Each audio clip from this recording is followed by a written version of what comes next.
Então, como a gente estava dizendo, o currículo oferece três concepções, no mínimo, da gente poder pensar esse tema, que é um tema caro à humanidade, né? Os homens sonham em ser livres, né? Esse sonho de liberdade, ele esbarra nas suas formalidades é, etimológicas, filológicas e política, social, enfim, existencial. A liberdade é essa busca constante de pertencimento, né, de autoconhecimento, de pertencer-se, e todas essas características da liberdade, elas estão resumidas no currículo do terceiro ano, nas formatações do libertarismo, né? Por isso que o codinome que eu uso hoje é o libertário, no determinismo, supostamente uma negação da liberdade, e na dialética, que é a conclusão que o currículo oferece, como se fosse, né, como sendo a percepção de liberdade mais adequada para que o aluno formule, né? Mas é importante conhecer as teorias de liberdade presentes na, no ideário de filosofia, para que a gente possa, no mínimo, entender que liberdade é um tema muito complexo, né?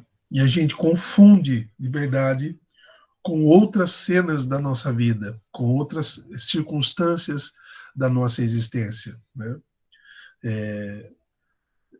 Por exemplo, como independência, né? Ser independente, ou ter plena autonomia, né? Na perspectiva, por exemplo, de Dostoiévski, se Deus seria um empecilho de liberdade, não existe, tudo me é permitido, quer dizer, a permissão de tudo fazer está no, a permissão de tudo fazer está na medida em que o ser humano não tenha nenhum tipo de postura vertical, ou seja, no âmbito da religiosidade, que lhe impute culpa para ele poder viver a liberdade. Ou na própria escritura judaica cristã, ou especificamente cristã, quando São Paulo ele aborda na carta aos Romanos, e isso vai aparecer também na carta aos Gálatas, quando Paulo ele diz, tudo me é permitido, mas nem tudo me convém. Então você tem duas oposições. A perspectiva de Dostoiévski, né, que se o princípio moral do Ocidente, Deus, seus mandamentos, as suas ordens, todo o estribrilho que o cristianismo aceitou através de uma revelação de Deus, se ele não existe, a liberdade é plena. Não há uma condicionante que me obrigue a fazer nada que a escritura, o pensamento e as propostas da religião cristã proíbem. Então, tudo me é permitido.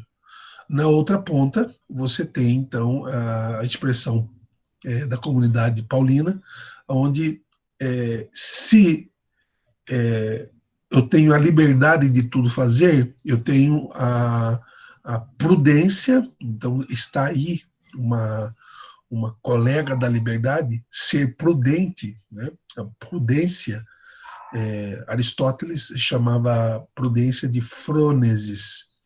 E frônesis é exatamente um estado ativo de pensamento em que você, antes de agir, você tem um momento de pensar, de fazer o balanceamento das consequências da tua ação. Então, mas se tudo me é permitido, mas nem tudo me convém. Nem tudo me convém. Então, essa seria, um primeiro momento, essa junção, que é esse trisco de paradoxal, onde a gente pode encontrar que liberdade não é um tema fácil de se conceber. Liberdade um dos temas mais complexos da filosofia, da compreensão humana, né? E esse tema ele vai aparecer em várias etapas do processo do pensamento, na antiguidade, né? Por exemplo, em Aristóteles. Gostaria de mostrar alguma coisa para vocês hoje. Vai aparecer também na Idade Média, né? Através do pensamento do cristianismo, né? Também da filosofia medieval cristã, também da filosofia judaica e também da filosofia árabe. Depois, ela ainda citou. Bom dia, Rafael. Também se torna um tema muito caro aos modernos, não é? Já começando com Descartes. Descartes é alguém que, né, ele tem essa, essa gana por fazer a experiência, a reflexão sobre a liberdade. Não é? Bem, antes de dar continuidade na perspectiva teórica da liberdade, liberdade é algo que não está dentro só da cabeça, como sugere a poesia, a música, que fez tanto sucesso aí nas paradas alguns anos atrás. Né? Ela é uma realidade vivida, ela é uma circunstância existencial. Então, nesse sentido, algumas habilidades que a gente tem que, né, que você tem que se reconhecer no princípio da liberdade. Eu dizia há pouco, né, aqui traz primeiro ano, vocês vão ler Freud comigo. Freud é alguém que vai ajudar mais para o final do bimestre, um trabalhinho sobre Freud. Né? E a gente vai falar um pouquinho de sexualidade e das concepções, vamos chamar assim, básicas da psicanálise freudiana e dos mecanismos. Tem alguém pedindo para entrar aqui. Só um minutinho, vou ver quem é.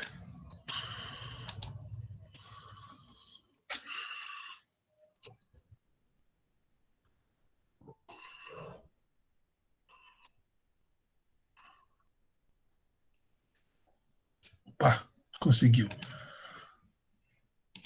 Beleza. Então, o primeiro ano vai ler esse livro aqui. Se vocês... Eu tenho um projeto, né, de cultura da leitura e a cada bimestre mostrar um autor importante da filosofia e ler esse autor. Para quem é evangélico, não precisa usar a terminologia de santo, basta chamar de Agostinho de Hipona, né? Eu estou usando, meu amor. Depois eu te dou, tá bom? Rapidinho. Agostinho de Hipona é alguém que produziu muita coisa. Então, geralmente eu gosto de passar esse livro, chama Das Confissões. Nele também vai aparecer de uma maneira indireta, ele tem um livro específico chamado O Livre-Arbítrio, né, porque Agostinho, ele faz parte de um momento em que acontece uma heresia cristã com um membro do clero chamado Pelágio, e ele dizia o seguinte, que o ser humano se salvaria por suas próprias forças, por suas próprias condições. Isso lá no século IV depois de Cristo. E isso seria uma heresia, porque, segundo a filosofia cristã e segundo a filosofia agostiniana, a teologia sugere que a graça de Deus ela corrobora com a ação humana. Então, nesse sentido, o livre-arbítrio seria uma ação humana como dom total de Deus, mas com a participação da graça divina, onde o homem se salvaria. Não somente por suas próprias forças, mas com a colaboração do Espírito de Deus. Então, a liberdade ela está presente em todos os momentos da história. E no conjunto de habilidades propostas nesse bimestre, você tem assim questões associadas à liberdade no contexto da contribuição filosófica. É o que nós estamos falando. Então, você tem a liberdade aristotélica, você tem a liberdade agostiniana, você tem a liberdade cartesiana, você tem a liberdade para Kant, por exemplo. E no quarto bimestre você vai ter a liberdade, que é o tema mais espinha dorsal do existencialismo sartreano. Então, Jean-Paul Sartre é o filósofo mais próximo de nós que vamos estudar, falecido em 1980, né? Teve o francês, que teve grande participação nas revoluções da década de 60, sobretudo em 1968, onde ele diz que a liberdade é, de certa forma, um inferno, é infernal ser livre, é infernal. Né? Quer dizer, enquanto na antiguidade se observava que ser livre era um dom do qual Deus não poderia mudar a regência da nossa existência, para Sartre, a oposição. Você é tão livre que se torna um inferno, se torna uma prisão a liberdade. Você é preso sendo livre, porque você não consegue negar nem mesmo essa validação da vida, da existência, da natureza, porque Sartre é ateu, então ele não coloca a linguagem religiosa dentro da jogada.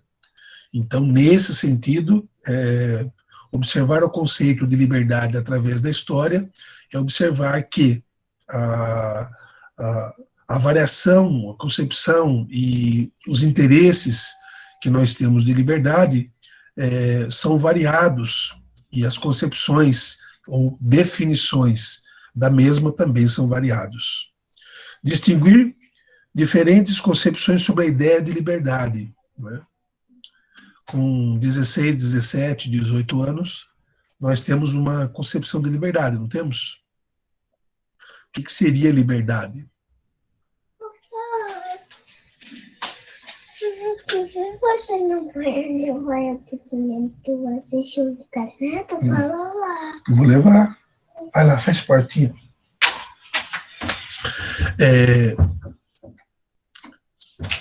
Alguém ajudaria aí com uma definição, por favor? O que vocês acham que é liberdade? O tema de hoje vai relacionar política, democracia, ou negação da, né, política do Estado com a liberdade. Então, ser livre não é ter potência para fazer tudo. Ser livre não é ser conduzido por uma iluminação divina. Ser livre não é ter sorte. Ser livre é como cuidar de um filho. A gente verá isso, né, em Aristóteles, né? É ter pai, é ser pai das consequências dos atos. Né? Bem, esperando se alguém quiser aí postar uma ideia de liberdade, né, que não está dentro da cabeça, ela é uma resistência histórica. Liberdade é algo que nós praticamos, vivemos e queremos cada vez mais. Né? Nas concepções propostas pelo currículo, do ponto de vista determinista, na verdade, a liberdade passaria como algo inóspito, ou, melhor dizendo, não algo rejeitável, mas algo que não tem nenhuma validação, porque as coisas estão determinadas. Está escrito que deve ser assim, ou deve ser assado. Então, as concepções voltadas para a compreensão de liberdade, o ser livre, obviamente, querendo ou não, adentramos num campo da ética, da política, da moral, e transitamos aqui dentro tentando perceber que a liberdade não é uma plena possibilidade de ação e nem mesmo uma reduzida possibilidade de ação. Né? Então, nesse sentido, Aristóteles pode contribuir muito com uma maneira adequada de compreender essa expressão liberdade, porque ele vai se utilizar do meio meso-intermediário, né, da medida na medida intermediária,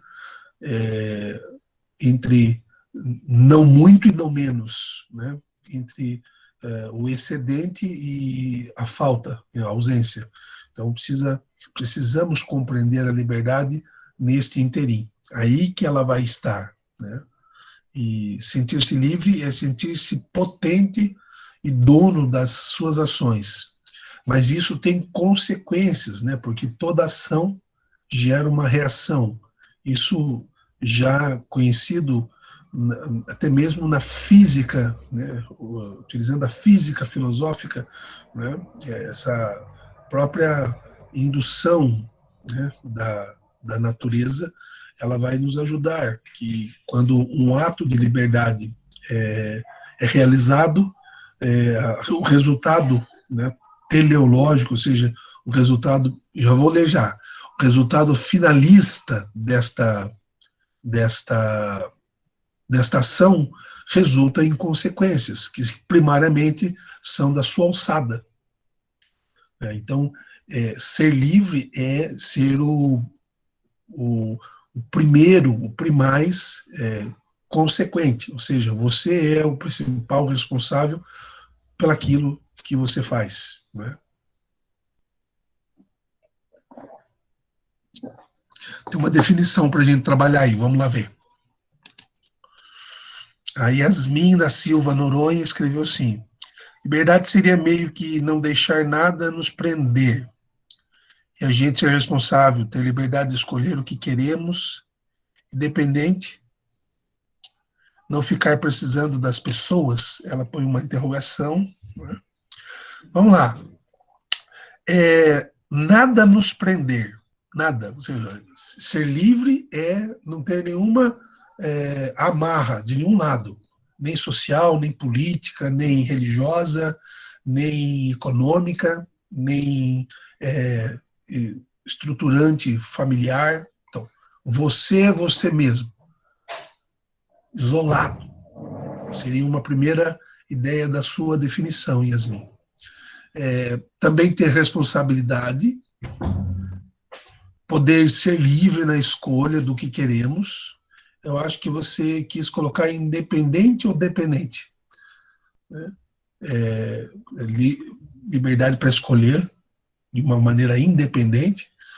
E eu acho que o finalzinho tem a ver com não ter que esperar a autorização de ninguém. Então, é você por você mesmo, né? Bem, essa ideia, Yasmin, ela está muito próxima daquilo que nós vamos trabalhar a partir de agora, né? A Tainá também colocou: ser livre é poder fazer, ser livre é poder fazer suas próprias escolhas, desde que não interfira na liberdade do outro. Bem, aí já entrou a primeira questão da nossa liberdade, que é a liberdade do outro, né?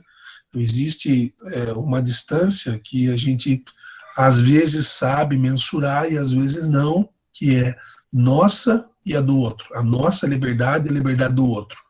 Onde está o parâmetro para fazer uma equidade, uma consciência equânime dessa situação, certo?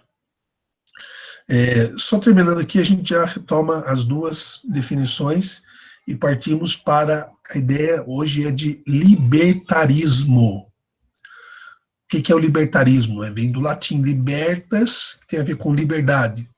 O libertarismo é uma postura filosófica muito mais política, ela é politizada no sentido mesmo de ser anti-estatal, antidemocrática, uma espécie de anarquismo. Eu faço o que eu quero, do jeito que eu quero, aonde eu quero, ninguém manda em mim. Essa anarquia, no sentido de entender a liberdade, ela é um pressuposto filosoficamente válido, né? Ela não é muito, vamos chamar assim, praticável, né? Você tem consequências legais do ponto de vista jurídico, do ponto de vista das leis, em se portar assim, né? Quando, por exemplo, estamos em situações de praia, ou aqui no centro da cidade mesmo, você vê algum tipo hippie, alguém que vive a sua vida tipo a música Liberdade está dentro da cabeça, você parece, quando você observa o grupo social, você parece que está observando alguém que sente essa liberdade plena, né? Mas a pergunta é essa liberdade, essa sensação. A sensação não é propriamente a liberdade plena, mas uma sensação de liberdade plena. Eu sou livre para fazer o que eu quero, sou livre, eu sou independente, né? Então, você já arrasta sobre si as consequências de ações, né? Então, existe a responsabilidade direta. E se envolve mais pessoas, existe a corresponsabilidade. Porque, como disse a Tainá, a sua liberdade, né, num jargão, num clichê, termina onde começa do outro, né? Então, o parâmetro é exatamente aquilo que nós víamos lá no início do ano com o Martin Buber, eu e tu, né? Essa relação direta, onde você tem que respeitar o quadrante do outro, né? Onde você respeita o modo de ser do outro, que é diverso do seu, né? Então,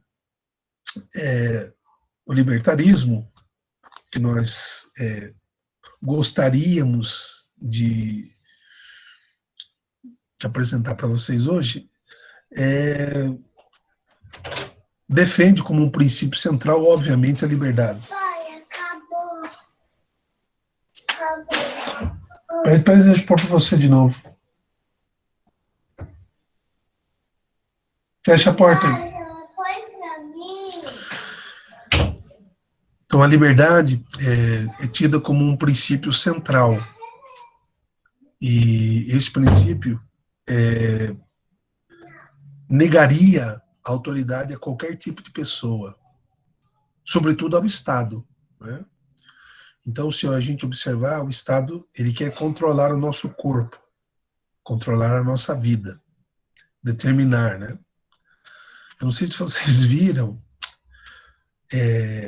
o secretário de Educação de Santa Catarina, ele disse o seguinte: as aulas vão voltar, os alunos vão voltar para a escola, os pais não têm que optar por não mandar, vai mandar, ou seja, ele se coloca numa postura acima da autoridade dos progenitores, do pai e da mãe, que, por exemplo, no estado de São Paulo, deixou-se a critério dos pais, vale ou não enviar de volta à escola, mesmo sem a vacina, os seus filhos.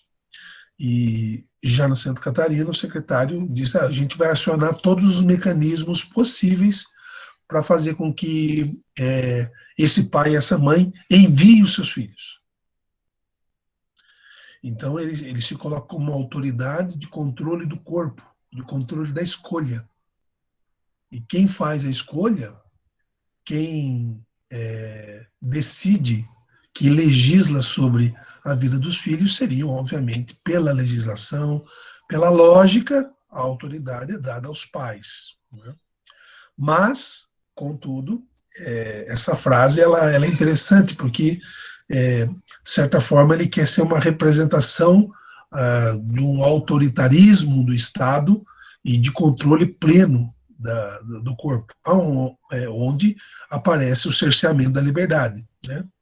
O que é exatamente esses imbróglios que acontecem com, às vezes, manifestações ditas democráticas, onde a palavra AI-5 aparece. O AI-5, esse ato institucional número 5, de 68, de dezembro de 68, ele tem como o grande,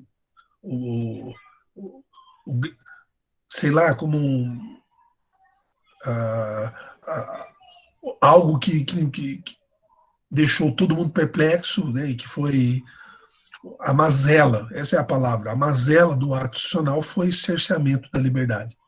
O que é um cerceamento da liberdade? Lendo o ato institucional, vocês vão ver que a União, a soberania brasileira foi diminuindo a sua capacidade de ser livre. E isso é uma atitude, de um modo bem alto, de antidemocracia, de antirrepublicanismo. Por isso que o ato institucional número 5, o AI-5, ele não deve ser querido por ninguém, porque é você pedir para não ter liberdade, é você pedir para que o Estado controle a sua vida, para que o Estado decida, para que o Estado reflita, para que o Estado diga para você o que você deve fazer, você não tendo nenhum tipo mais de escolha. Você delega para o outro, no caso, para uma instituição, para o Estado, a sua capacidade de decisão, do ir e vir, e de poder mover-se, locomover-se, de decidir a hora que você quer fazer as coisas, onde você quer estar, né?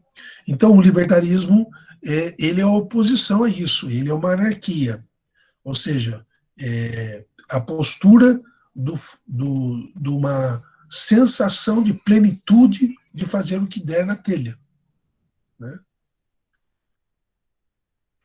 Deixa eu só ver aqui.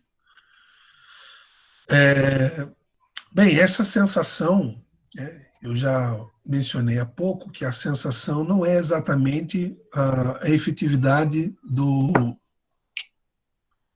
ato. Então, sentir-se plenamente livre não significa que você o é, né?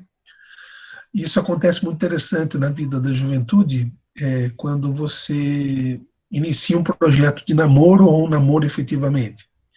Seja lá que grau for, né? Você sente pertencente e pertencido. E isso, de certa forma, vai colocar o limite da sua liberdade, né?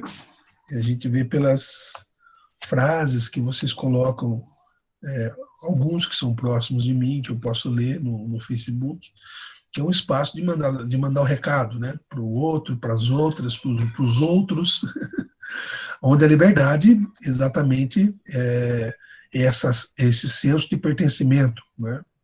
E, de certa forma, a intensidade de liberdade ela vai um certo decrescimento. Por quê? Porque você precisa agir levando em consideração alguém. A sua ação está extremamente ligada a uma pessoa com a qual você se relaciona. E você se relaciona porque você é livre, você escolheu. Eu quis me relacionar com, né? Então isso é muito interessante. E a liberdade ela começa a padecer seu sua primária concepção de plenitude. Você não tem uma plenitude de liberdade. E, voltando à ideia do libertarismo, né, como uma política de esquerda, por exemplo, é um anarquismo pleno, então é anti-Estado, né, há quem chama de libertário marxista ou comunista. As pessoas não querem respeitar a autoridade do Estado ou a autoridade de ninguém. Elas querem viver de uma maneira solitária, né? O anarquismo é interessante, né?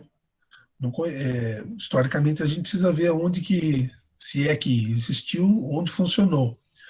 Porque essas concepções muito radicais, elas tendem a não dar certo, né? Elas tendem a não dar certo.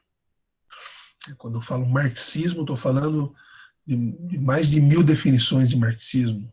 Quando eu falo comunismo, né, você tem um comunismo onde você pretende que todo mundo seja igual, tenha liberdade garantida, aí você tem um ditador. Então, você não tem um comunismo.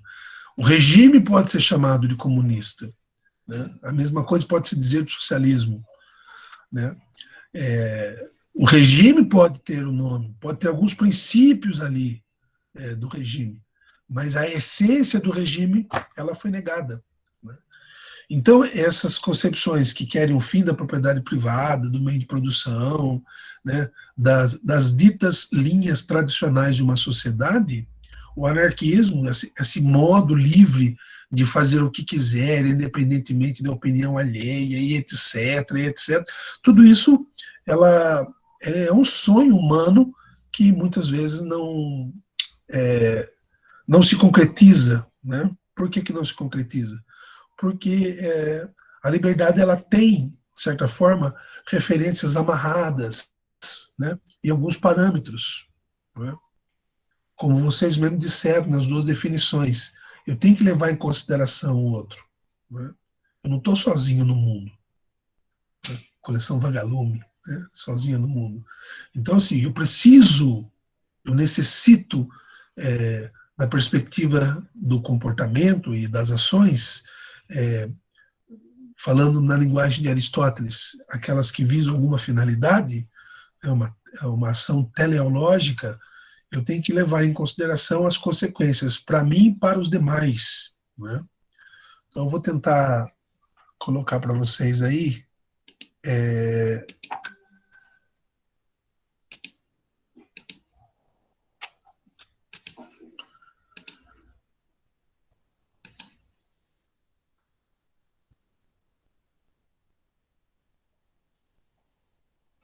Alguém pode dar um toque se apareceu aí, o conceito de liberdade? Apareceu.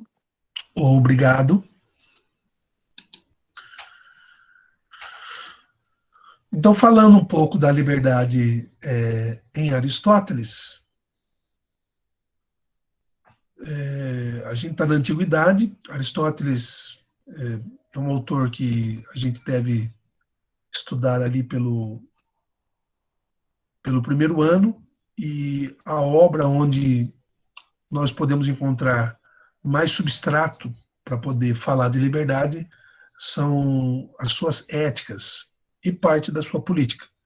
Mas a ética Nicômaco e a ética Eudemo, né? Então aqui tem um pouco da visão histórica, da onde Aristóteles bebe das fontes. Aqui vocês encontram, por exemplo, né, que durante 20 anos Aristóteles ele seguiu os rumos apontados por Platão. Então, há uma ligação histórica, só para a gente relembrar, entre Sócrates, que nada escreve, mas que deixa um legado, né, de martiria, né, de testemunho para Platão. Platão, que escreve muito, né, são 37 diálogos, mais 7 cartas, e Aristóteles faz parte da academia, que era o nome da escola platônica, né? E depois ele funda a sua escola, chamada o Liceu. O Liceu é o nome da escola, do jeito de Aristóteles pensar vamos chamar assim, a sua trupe de alunos, né? Bem, se vocês me dão uma pequena licença, vou fazer a leitura desse parágrafo para que a gente possa entender, então, pensando essa liberdade na perspectiva de nenhuma amarra, o libertarismo, o que Aristóteles nos falaria nessa manhã, pensando, do ponto de vista do agente da passividade, o que é liberdade, né? Então, vamos lá. O ponto de partida da utilização de liberdade absoluta, né, seria, ou seja, não ter nenhuma situação que me faça pensar se eu devo ir para cá ou para lá, se eu devo fazer isto ou aquilo, ou se eu devo corresponder e obedecer. Liberdade absoluta seria isso, né? Incondicional e sem limitações, passou a existir com Aristóteles. Esta compreensão de liberdade aceita como livre o que é causa de si mesmo. Olha que interessante, né? Então, nesse sentido, somente o motor imóvel, ou Deus é causa sui, né? Deus é a causa de si mesmo. Então, nesse sentido, só Deus é livre. Porque nós não somos causa, nós não somos a nossa causa. Para Aristóteles tem 4 causas: a causa material, a causa formal, a causa eficiente e a causa final. Nós não somos partícipes dessas 4 causas. A gente é causado, né? E por ser causado, não teríamos essa concepção de liberdade absoluta e condicional sem limitações. Bem, continuando aqui na terceira linha, pessoal. Com isso, a pessoa sendo livre é o agente dos fatos sobre os quais atua de forma livre e consciente. Para uma melhor compreensão, Aristóteles define como protagonista dos fatores causadores dos acontecimentos o espírito humano e os atos do homem. Então, quem que causa, ou quem são os fatores causadores do que acontece? O ímpeto, né? Paixões, o ímpeto, né? O timós, em grego, timós seria o ímpeto que dá no coração. Em grego, timós cardia, ou seja, esse ímpeto que nos impulsiona. O Freud vai chamar isso agora, no terceiro bimestre, de id, ou de instinto. Né? Bem, esses conceitos são os causadores dos acontecimentos que acontecem com a gente. Só que eles podem estar maculados, veja.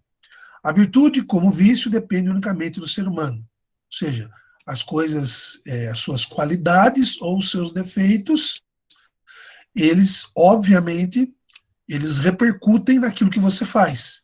Pois, ao contrário dos animais que não têm possibilidade de escolher sobre o bem e o mal, o justo e o injusto, o indivíduo pensante tem a capacidade no que diz respeito a dizer sim e também a dizer não.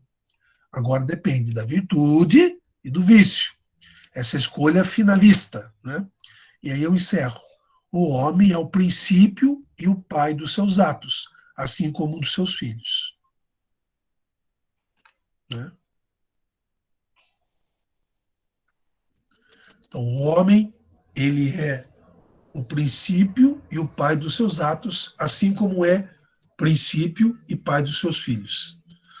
Em geral, se define a querer como uma forma de inclinação, ou seja, ser livre, de tendência de apetite. O que é apetitos? Qualquer inclinação para o bem, em direção que todas as coisas desejam. É como se tivesse uma finalidade específica voltada para esse objeto querido. Né? E aí eu encerro essa apresentação. Então, a ação moral do homem está ligada intrinsecamente com a liberdade da vontade. Uma ação voluntária implica uma liberdade de escolha. Aí vem a palavra delibero arbítrio. Né? Delibero arbítrio. Voltando para cá, então. Então, qual é a ideia básica de Aristóteles? A ideia básica de Aristóteles é que dentro de nós há uma junção e um conhecimento daquilo que é virtuoso. Aquilo que é virtuoso é aquilo sobre o qual você almeja a finalidade que esteja e que seja consonante ao bem buscado. Quando essa inclinação, esse ímpeto, casa com a ação e com a consequência da mesma, você praticou uma ação livre com um grande benefício, né? Chegando a uma teleologia eudaimônica, né? Tema do quarto bimestre,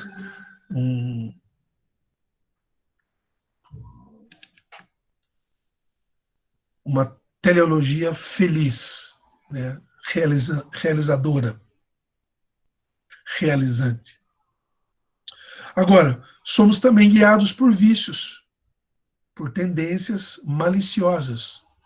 E aí temos, por exemplo, na frase citada há pouco, a vontade de querer esmiuçar, de querer sair pela tangente e não assumir a responsabilidade dos atos. Então, o que a gente aprende hoje? Que liberdade é exatamente aquilo que a gente faz a partir de certos princípios que angariamos ao longo da vida e ao eleger, né? Pensar, eleger seria observar, fazer a mediação com temperança das possibilidades, rapidamente, uma sinapse, e escolher a ação A ou B ou a neutralidade, e executar, e depois assumir a resultante do ato eleito. Tudo isso faz parte, faz eco intrínseco à ideia de liberdade. né? Isso segundo Aristóteles, né? Então, por que citar Aristóteles falando de libertarismo, que seria uma anarquia de comportamento? Porque essa anarquia ela não é verdadeira, né? Ninguém pode fazer tudo que quer, como quer e onde quer, né? Sempre a gente vai esbarrar em algum postulado social, né?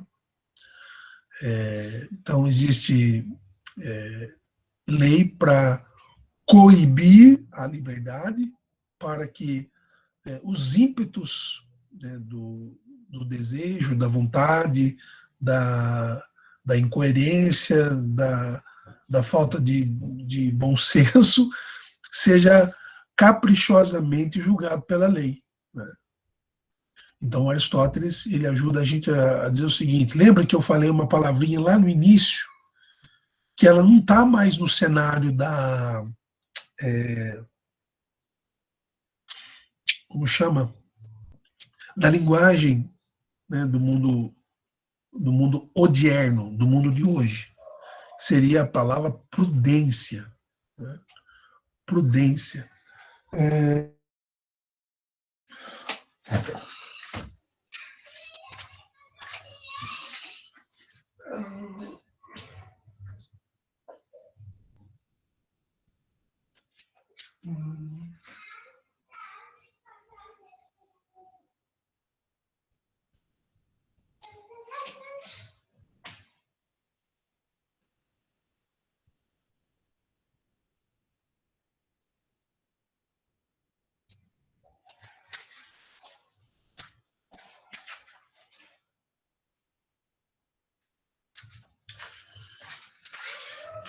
Infelizmente eu não achei, eu estava procurando aqui um livro que fala da prudência na ética nicômica de Aristóteles, e para não deixar o tempo se esvairar muito, eu achei do Jean Lauan uma releitura do Aristóteles feito por Tomás de Aquino, né?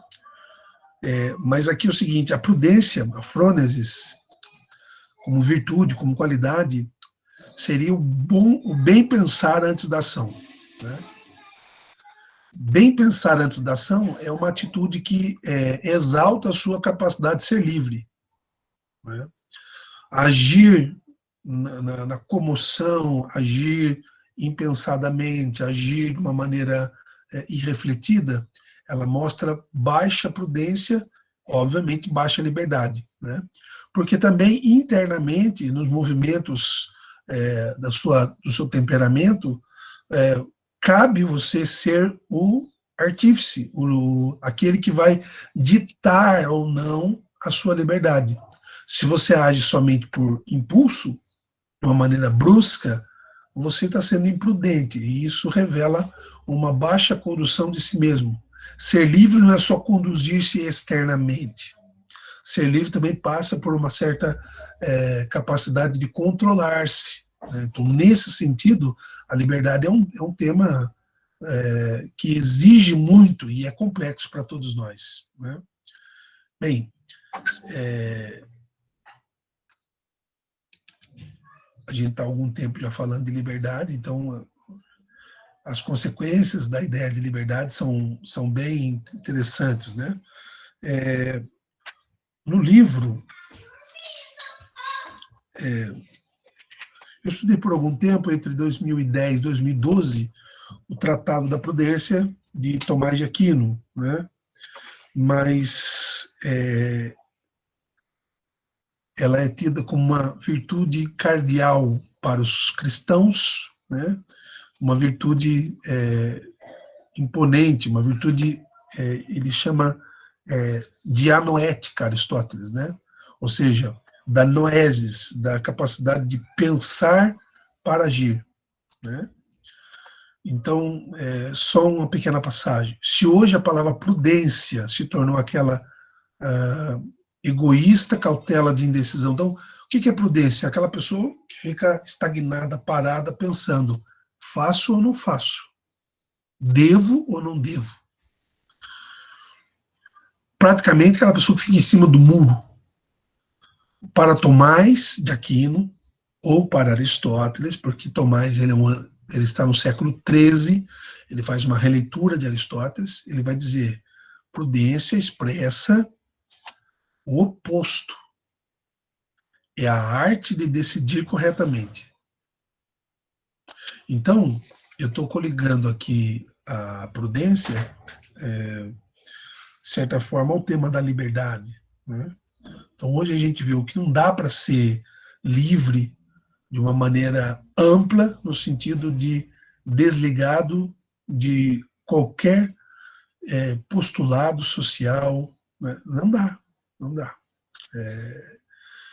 É como se o conhecimento do bem e do mal, né, esse dom, até mesmo levantado exegeticamente pela Sagrada Escritura, no Ocidente cristão, é exatamente a postura de quem se torna livre, né?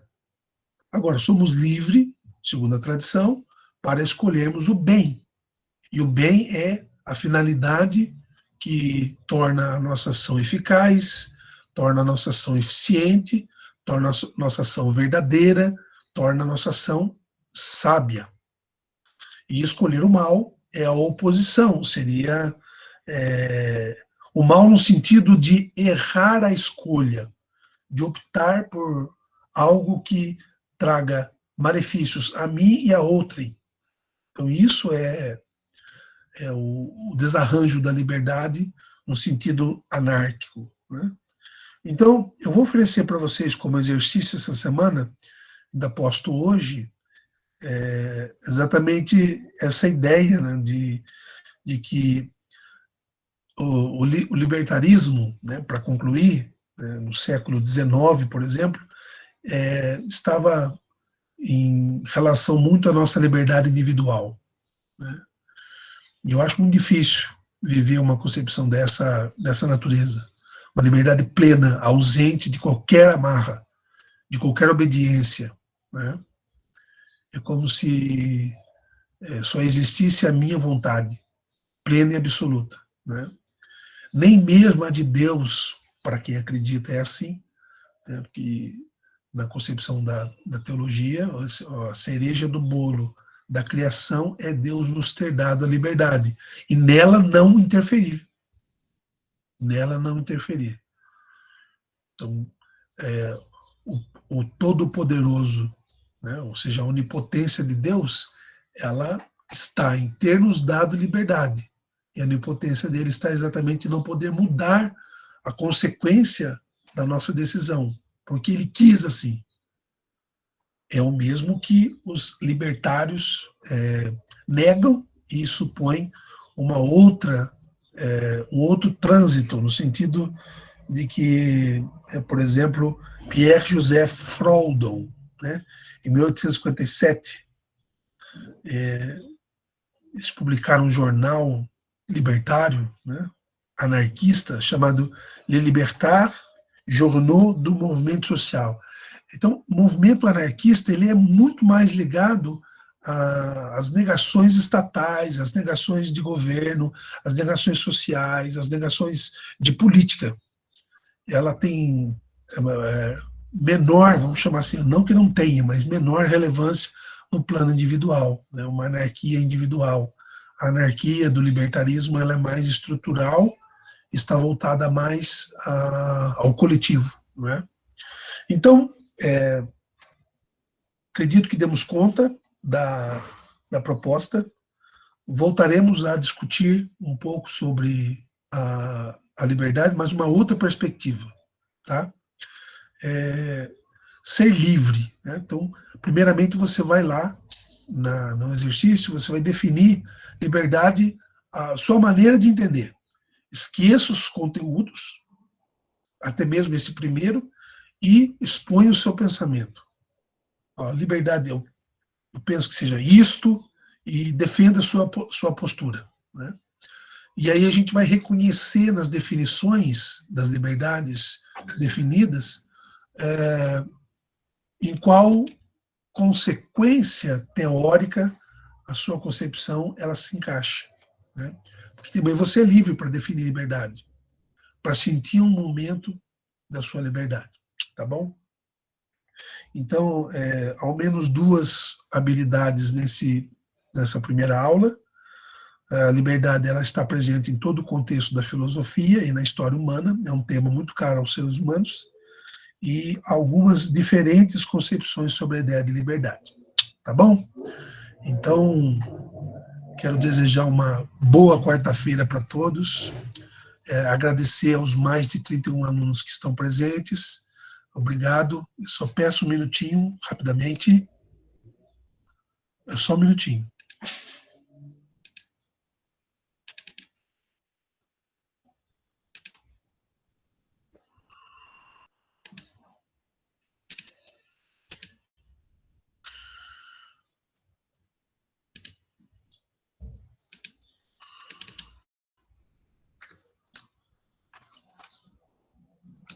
Opa.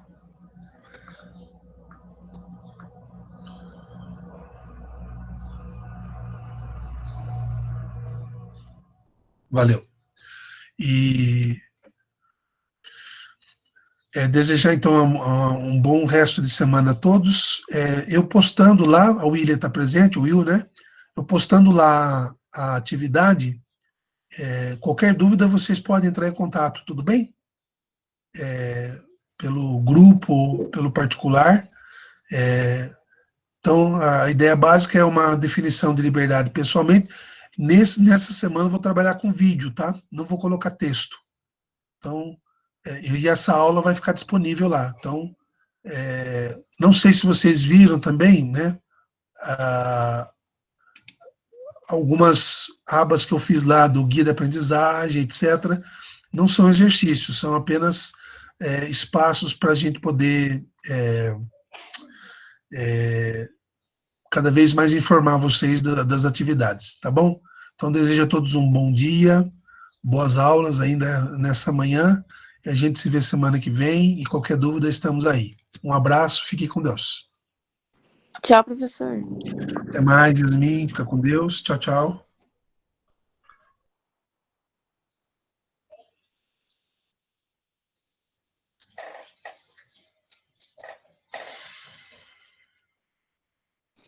Falou, professor. Falou, Lucas, obrigado, um abraço.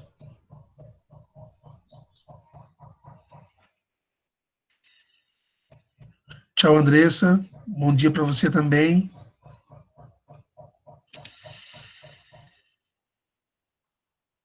Tchau, Maria Alice, Rafael, valeu, William da Silva.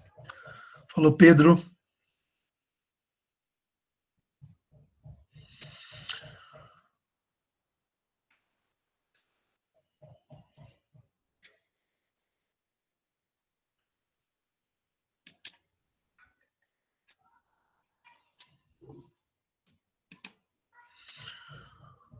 Falou, Rafael, até mais.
Agora continua a gente, pessoal, um pouco mais, né?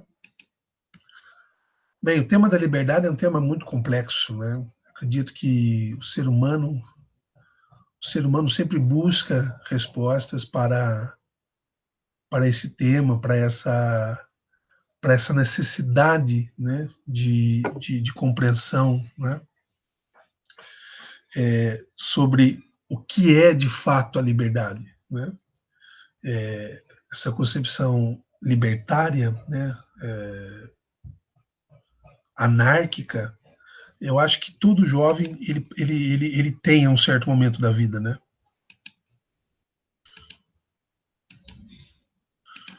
O jovem ele é libertário, né? A sua primeira experiência já na juventude de querer uma certa saída do âmbito da posse dos pais, né?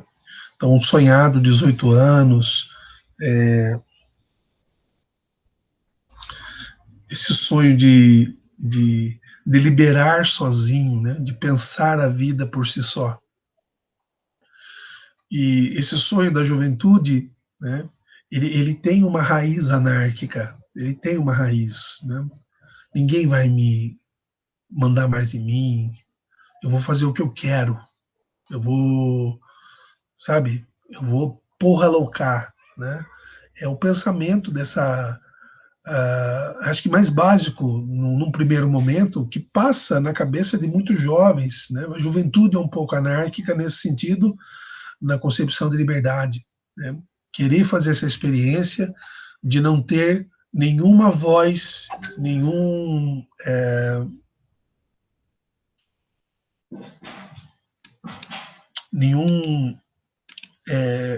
tipo de chamaria de legado, né, que pudesse controlar, né, toda a experiência vital humana. Muito bem, nesse sentido,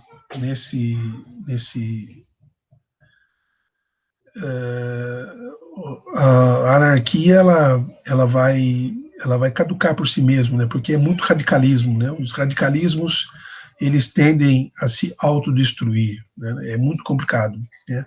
Mas é uma concepção, ao menos filosoficamente falando, válida, né? Ela existe, algum tipo de experiência anárquica nós passamos durante a nossa vida, né? Essa sensação de ter todo o poder concentrado em nossas mãos e poder legar, de poder deixar como legado a minha decisão, como uma decisão majoritária, como uma decisão livremente, como uma decisão consciente, mesmo que o exercício pelo qual o processo se deu não foi pleno, né? Mas a sensação ela tem como resultado isto, né? Eu gostaria de continuar falando com vocês um pouco mais sobre a liberdade em Aristóteles, né? Aí aparece novamente.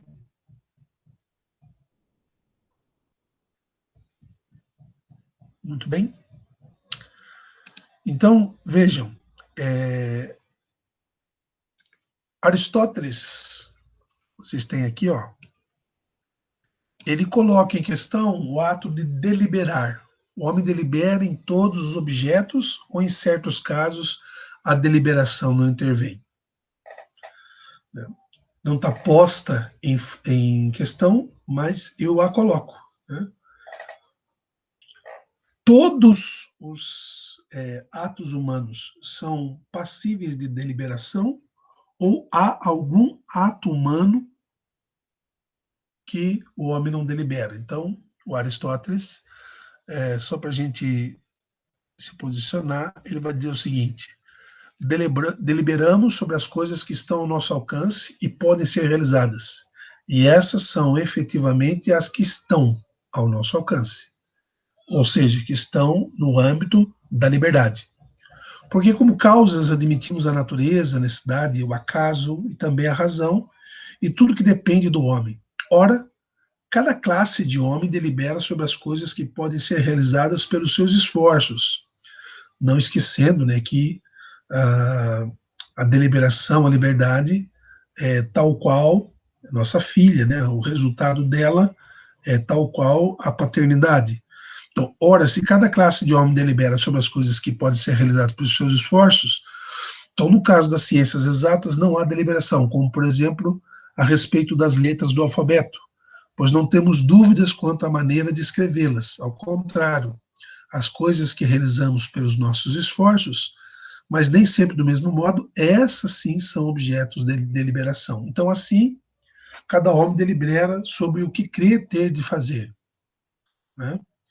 Então, não deliberamos, né, do ponto de vista da sensatez, não deliberamos acerca de fins, mas a respeito de meios. O médico, por exemplo, não delibera se há de curar ou não, nem o orador se há de persuadir, nem o estadista se há de implantar a ordem pública, nem qualquer outro delibera a respeito da sua finalidade. Dão finalidade por estabelecida e considera a maneira e os meios de alcançá-la. Se parece poder alcançada por vários meios, procura o mais fácil, o mais eficaz.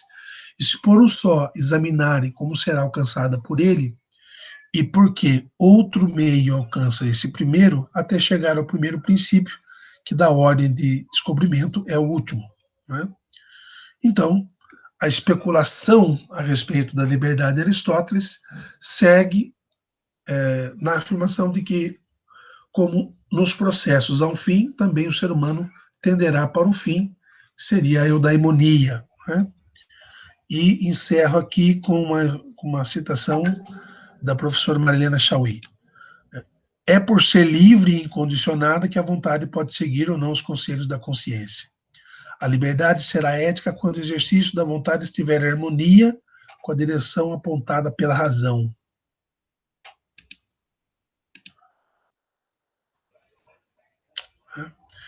Então aqui entrou um ponto que ainda não tinha falado, que seria reta ratio agibilis, ou reta consciência, né? Ratio agibilis, a reta consciência racional da ação. A reta consciência racional da ação, né? O tema da liberdade é um tema muito complexo, amplo, que precisa de muita reflexão, né? Para Aristóteles, então, os meios para alcançar a finalidade, né? Então é uma ética teleológica, é uma ética da finalidade, cuja a liberdade está a serviço dos meios para se alcançar, então, a eudaimonia, né? Então, nesse sentido, a gente vai também encerrar essa nossa aula, né? Aqueles que puderam participar da aula presencialmente, né? De modo virtual, e vocês que estão assistindo agora. É importante. Então, teremos uma atividade sobre, de modo livre, uma concepção de liberdade. Exporemos também a concepção anarquista ou libertarista de liberdade e adentraremos um pouco a noção de liberdade em Aristóteles. Seriam as 3 fases iniciais dessa discussão sobre o que é liberdade, tá bom? Livre é um homem que busca a si mesmo e, na coerência dos seus atos, assume aquilo que faz, né? Diria o poeta, né? Mas pensar a liberdade sempre é um desafio e sempre é uma proposta muito produtiva à vida humana, tá bom? Então, fica o abraço, obrigado por ter assistido a aula e até a próxima.